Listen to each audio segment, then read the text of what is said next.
Madame la Présidente, Madame la Directrice, alors que le ministre de la Santé se dit inquiet par une épidémie de bronchiolite sans précédent, que des bébés sont transférés dans d'autres régions, vous nous parlez de solidarité. Pouvez-vous nous dire quelles sont les solutions sur le moyen et le long terme pour que cette situation ne se renouvelle pas ? Quels sont vos remèdes pour qu'enfin chaque francilienne et francilien ait un médecin traitant ? Il est simple de demander aux personnes malades de ne pas aller aux urgences, mais quand il est impossible de consulter un médecin de ville, que faire ? Ne plus se soigner ? Attendre des heures dans les couloirs des hôpitaux ? Être en attente d'une opération et être oublié dans une chambre ? Voire sur un brancard ?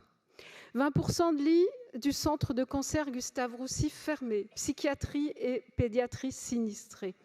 Alors que notre système de santé était une référence, nous voilà en 2022, inquiètes et inquiets pour nos proches, voire pour nous-mêmes en cas de besoin d'hospitalisation.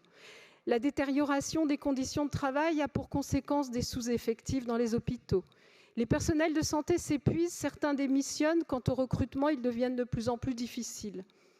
Le modèle économique imposé à notre hôpital public est déconnecté, crée une tension permanente, met des gens dont la vocation initiale est le soin au service d'une gouvernance d'entreprise visant la rentabilité.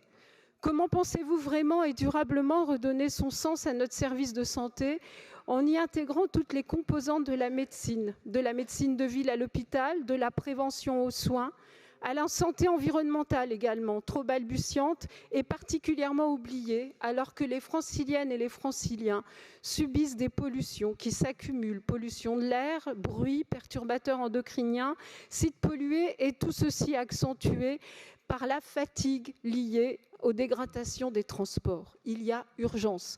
Je profite de cette intervention pour remercier les personnels de santé, notamment celles et ceux confrontés à l'effondrement du service public, pour leur abnégation. Néanmoins, ceci ne peut durer.